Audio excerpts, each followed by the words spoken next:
seemed different to the guys that I dated before, and at the time I thought that was a good thing. Yeah, and then before I knew it, I found out I was pregnant. Obviously, huge shock, because I'd just been told I couldn't have kids.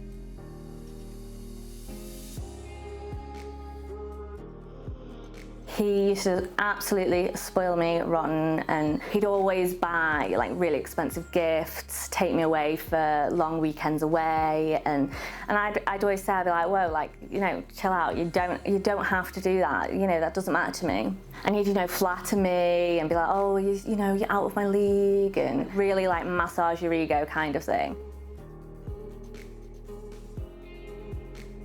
Once I was pregnant, he would brag that he cured my infertility, and he had given me this baby, and it was like it was his possession that he shared with me, like, and I was honoured to, and I should be grateful for what he'd done for me. He took that empowering moment and owned it for himself. He took the credit for that himself.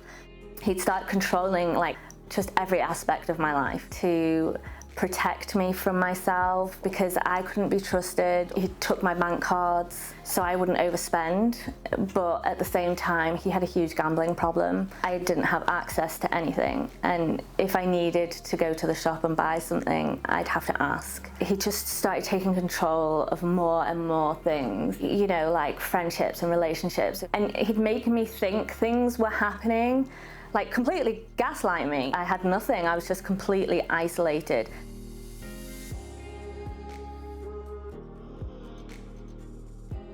He'd storm out and I wouldn't see him again for days. I wouldn't hear anything, I'd have no idea what's going on. And he'd lock me in the house for that whole period that he was gone. I didn't have a debit card. He'd take my car key. I just wouldn't be able to get hold of him. I'd ring his family and they'd say, oh, we're not getting involved in your stupid arguments and things like that. And it's like, it's not a stupid argument. He's locked me in my house and gone, and I can't get hold of him. I'm on my own with a baby. Even if I get out of the house, like, what am I going to do? I can't go anywhere, I've got nothing. I felt like I had nothing while needing to look after somebody who needed everything.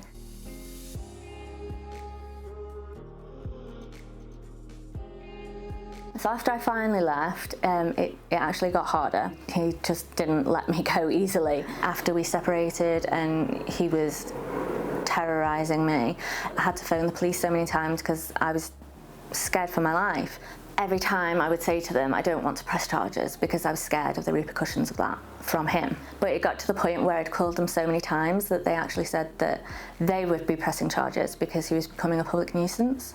He had to go to court for that, and even with all the evidence that I gave, they still then never explained to me what was going on. They never took the time to explain to me that that was actually abuse.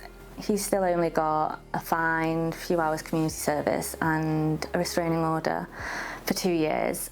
He breached the restraining order at least 4 times. He just got away with it all. There was just no justice at all.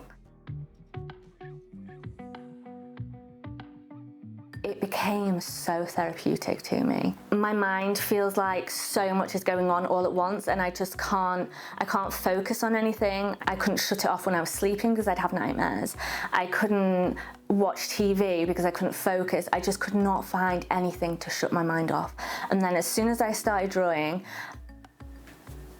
it was quiet, it was calm, it was peace. I felt free for the first time in I don't know how long I can tell you.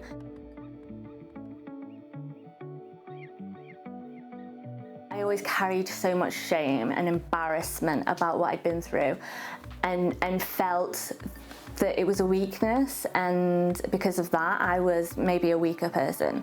I don't want to be ashamed of this anymore. I shouldn't be ashamed of this, like I didn't do anything wrong. Well, if I feel like this, I wonder if there's other people out there who feel the same and who are carrying around this shame, and why can't we all get together and just feel better about it?